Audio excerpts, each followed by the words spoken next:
Seeing himself in the mirror, Hajin was stunned. His once powerful body had vanished, replaced by the fragile frame of a young boy. His mind raced. Had he been reincarnated into this child, or had his soul been dragged from one life to another? Soon, two men entered. They knelt and respectfully addressed him as the Third Young Lord of the Heavenly Demon Divine Cult. Third Young Lord. Hajin was speechless. The men confirmed it. He belonged to the most feared demonic group in the Mirim world. The Heavenly Demon Divine Cult, a power so dark and ancient, it had existed for thousands of years. Just the mention of it was enough to make entire sects tremble. The first royal guard, Mudam, reported Hajin's awakening to the Demon Lord himself. Though Hajin had lost all his martial prowess, the Demon Lord gave no new orders, only silence. Until the closing ceremony, 3 months from now, nothing was to be done. Still processing the madness around him,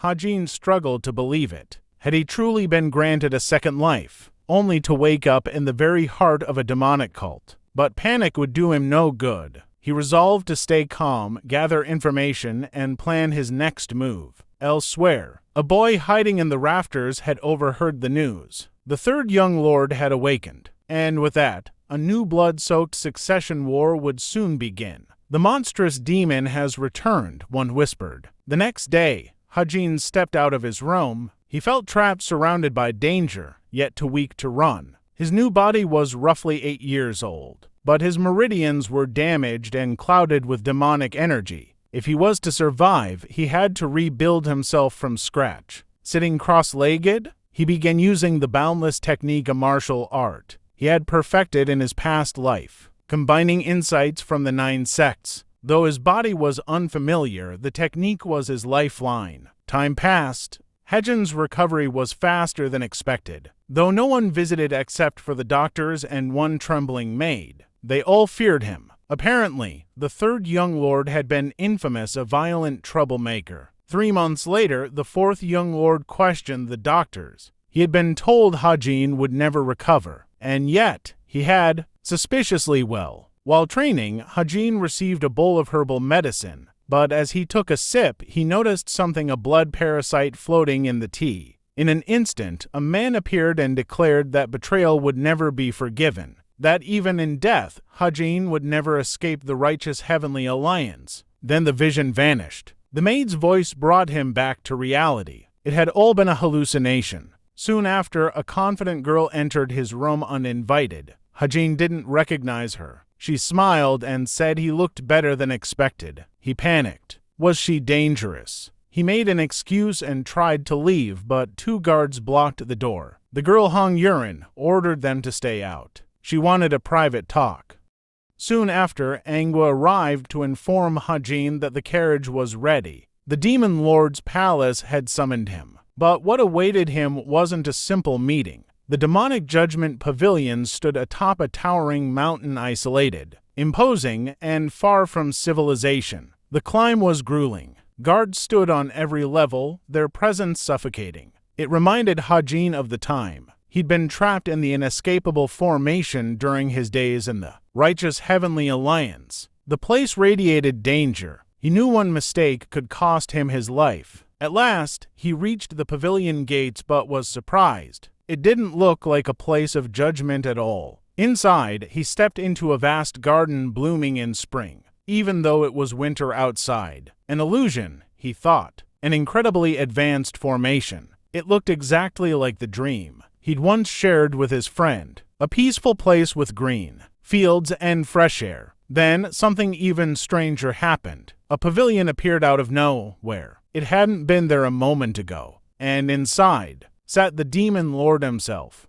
Hajin's instincts screamed at him to run. Every fiber of his assassin's soul told him this place was dangerous. But escape was no longer an option. If he wanted to survive, if he ever hoped to leave this cult, he had to face the Demon Lord. The first royal guard, standing outside, reflected silently. Only 2 people had ever entered the demonic judgment pavilion before. The first had been a mysterious disciple, someone who died inside, his body torn to shreds. The second was the general strategist, a man who rose to power using his intellect instead of martial arts. He had walked out alive. with his head held high. Now, for the third time in history, the pavilion had opened its doors for Hajin. Inside, Hajin bowed. The demon lord greeted him without fanfare and poured 2 glasses of fragrant liquor. Hajin accepted. "Why have you come to see me?" the demon lord asked. Hajin hesitated, then made his request.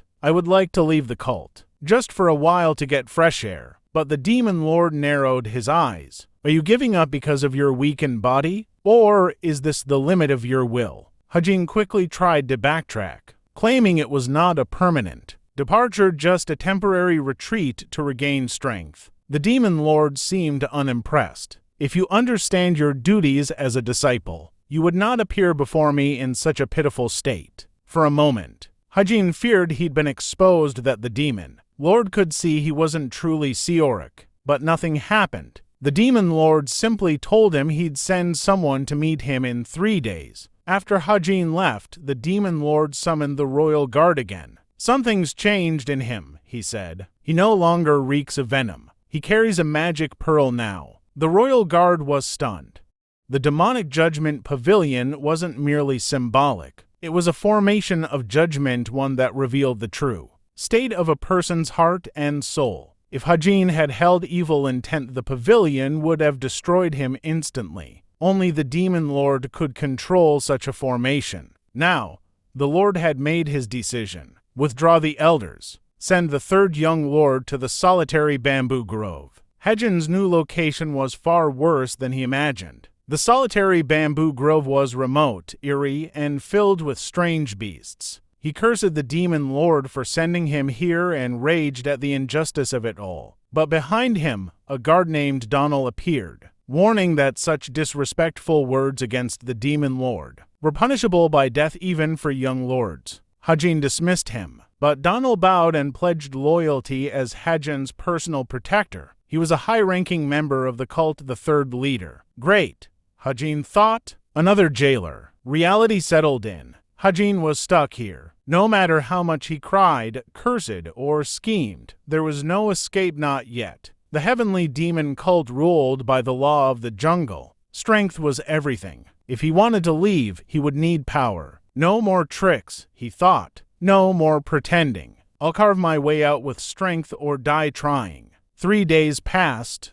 Hajin, still in the grove, resumed his training using the boundless technique, the martial art he'd perfected in his past life. But something was different. The chi circulating through him didn't feel the same. His current cultivation level stood at the 3rd power stage. He recalled that the boundless technique had 5 stages. In his previous life as the Assassin King, he had reached the peak of the 4th. Now, he had to climb once again from the bottom. This time, not for revenge, not for titles, but for freedom. In martial arts, unity between body and energy matters more than enlightenment. Though this body is weak, it's already reached the peak of the 3rd stage of power, and is on the brink of stepping into the 4th. The boy named Soryong, whose body Hajin now inhabits, is clearly a genius. Somehow, his body naturally activates a purification technique that absorbs the turbid chi around him, refining it and purify the air. With cleaner chi, the efficiency of his internal cultivation skyrockets, accelerating his progress. Within just a few days, Hajin's body completely heals.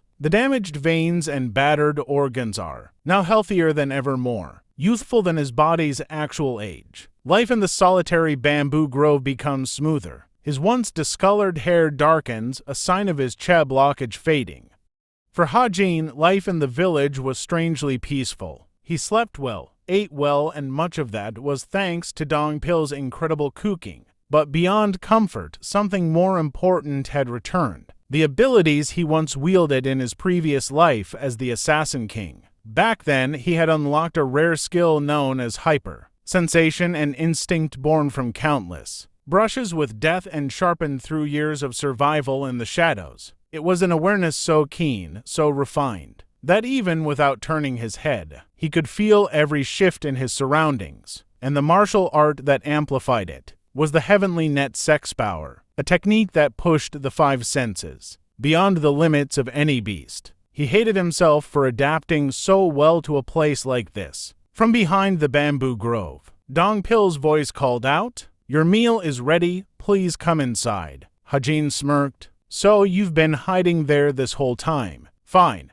Let's see who comes out on top. Dongpil simply warned, when the sun goes down, the demonic beasts will become active. We should head back. In his mind, Hajin thought, finally the foundation is set. Now, if I pour all the knowledge and experience I had as the assassin, king into this body's natural talent, I'll become stronger than ever and in no time. But then something shifted. The air grew heavier. A subtle tension prickled his skin. Hajin froze. This feeling, the world around him had changed.